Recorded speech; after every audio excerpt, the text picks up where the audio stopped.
Alright, so we got Mercury in Aquarius at the moment. It has just got its way up in there.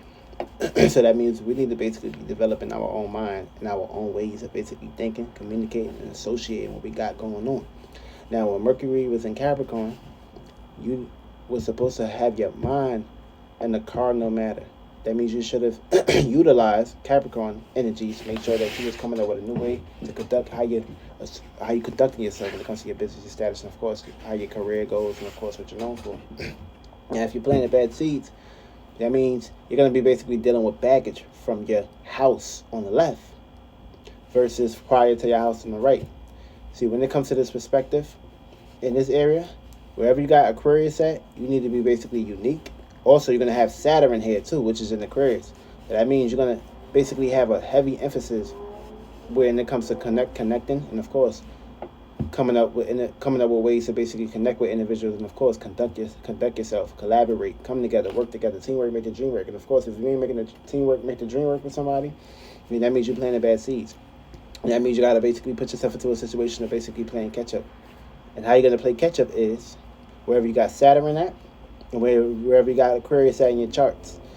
And these are the areas where you need to basically get serious and get focused. Also, this is the area where you need to be bulldozing shit and putting certain restrictions on certain things and things that matter. This way, you won't be restricted in certain areas. But you're going to have restrictions in certain areas when it comes to your thinking communications. And what's going to loosen things up and what's going to help you is you basically getting on stage and doing what you do and doing what the stars do.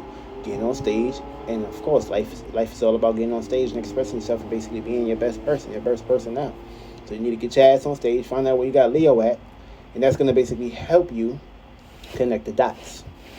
Now we're going to run down the houses, and we're going to basically get into the aspects of what signs are going to be basically dealing with heavy emphasis, learning emphasis, and of course, the 4 aspects of what's going on. Now, if you have Aquarius in the first house, you're going to basically, what you need to do here, you need to take your personality and how you conduct yourself. You need to start thinking and communicating about how your personality is being predicated. You also need to put yourself into a situation of having your own a way of conducting your personality. And also, you need to relate your personality. And you need to be serious in this perspective. Also, you need to be serious when it comes to broadcasting your personality. So you need to be thinking about yourself.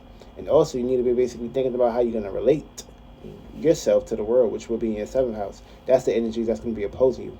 That's where you're going to find the oppositions from when it comes to your relationships and how you relate to individuals.